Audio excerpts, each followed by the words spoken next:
एक पहाड़ बना लिया है, एक इतना आसान सा मसला और इतना भारी भी नहीं है, उसको इतना पहाड़ बना लिया है कि उसको मतलब अगर उस पर अमल नहीं हुआ तो लोग ये समझ रहे हैं कि हम कुफ्र में दाखिल ना हो जाए, बिल्कुल हराम काम हो जाएगा। पहली बात देखें, मेरी बात को नेगेटिव ना लें, आप पॉजिटिवली लें। एक हुक्म है कि भाई आपको चांद दिखने के बाद से लेकर के क़ुरबानी करने तक ना तो आपको बाल काटना अपने और ना ही आपको नाखून तराशना, ये हुक्म है बिल्कुल, ठीक है ना। लेकिन ये जो हुक्म है ये मुस्तहब है। क्या है ये? मुस्तहब, यानी मुस्तहब का जो दर्जा होता है वो सबसे नीचे होता है, सुन्नत से भी नीचे का दर्जा होता है मुस्तहब का। आसान अल्फाज में समझ लो कि अगर आपने काट लिए और इस पर अमल नहीं किया, आपने नाखून या बाल काट लिए और इस पर अमल नहीं किया, तो इसकी वजह से आप गुनहगार नहीं होगे।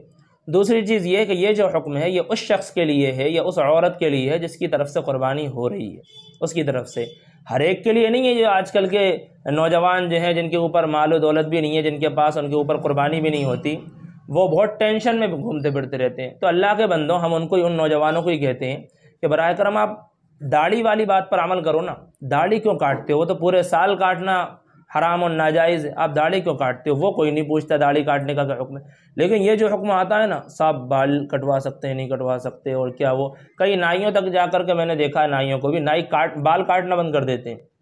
तो भाई इतना बड़ा मसला नहीं है ये, इसको इतना हुआ ना बनाया जाए कि सिर्फ यही एक चीज़ बची हुई है।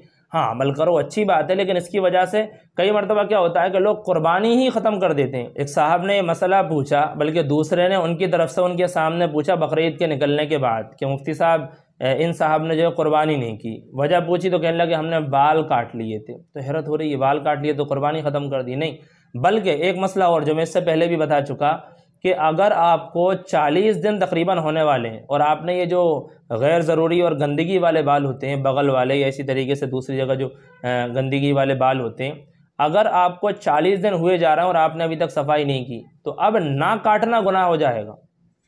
हालांकि दूसरों के लिए क्या है, ना काटना सवाब है, लेकिन आपके लिए ना काटना गुनाह हो जाएगा, इसलिए अब काटना ज़रूरी हो जाएगा, भले ही आपकी तरफ से कुर्बानी हो रही है।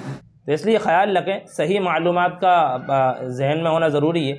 अब होता क्या है ना, जैसे ही पता चलता है ये आखिरी तारीख है या आखिरी दिन है, इसका स्टेटस, उसकी स्टोरी जगह जगह शेयर किया जाता है, तो लोग घबरा जाते हैं। तो ये बहुत अहम बात मैंने आपके सामने कही है, बराए करम नेगेटिव ना लें, इसको पॉजिटिव लें। मैंने आपकी ये गलत फहमी को दूर किया है और इस वीडियो को दूसरों में शेयर भी करें।